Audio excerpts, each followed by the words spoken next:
Good morning. I'm not a public speaker, so I brought a script. We'll see if I manage to read it.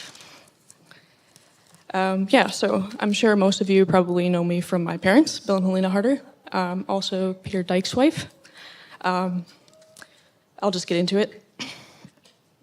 I never struggled to believe in the existence of God. God revealed himself to me at a very young age, and I have known his presence in my life ever since. When I was younger, I struggled a lot with pride in the sense that I was very sure of myself, often in the wrong ways. This got turned upside down when my family moved to Manitoba when I was 10 years old.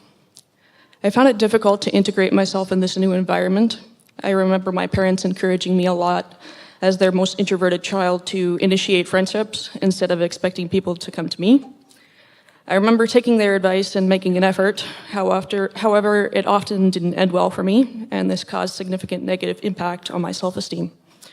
When I did make it into a group of friends, they were not exactly what you might consider a healthy influence. I started to make most of my decisions around pleasing my friends, which only caused my self-esteem to get worse. I got to a place where I didn't think very much of myself at all.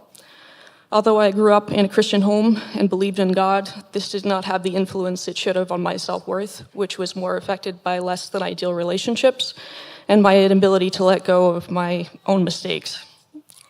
There was a youth group from a church my family attended at the time that greatly encouraged moments of quiet self-reflection.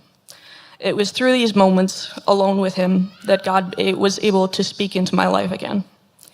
He showed me how he was the only one who knew every part of who I was and was choosing me all the same. I found comfort in this all-knowing love and patience that I could not give myself. I remember one particular time of quiet self-reflection where everyone had been given a paper with a series of questions.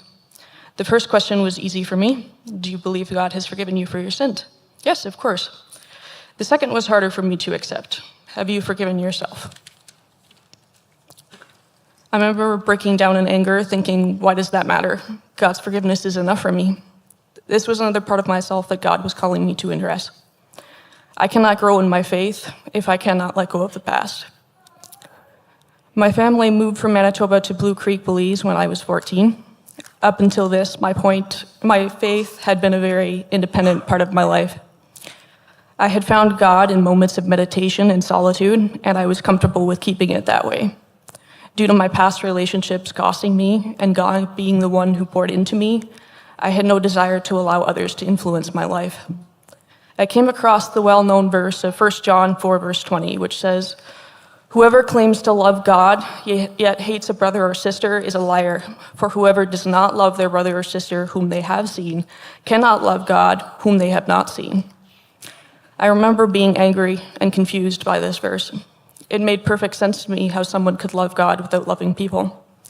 The God who had chosen me, the God who had loved me first, and continued to pursue me through every season of my life. God continued to press this into my heart as an area of my faith that needed to change.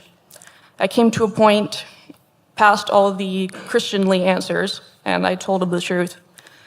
I didn't have what it took to genuinely care for my neighbor, and I didn't even know how to want to. It was after this point of ugly truth that God worked a miracle in my life. I began to see some of what he saw in other people and started seeing past myself enough to finally understand what I couldn't grasp before. By isolating myself from the influence of others, I was missing a vital part of who God was. He is so much bigger than who he is in our individual stories.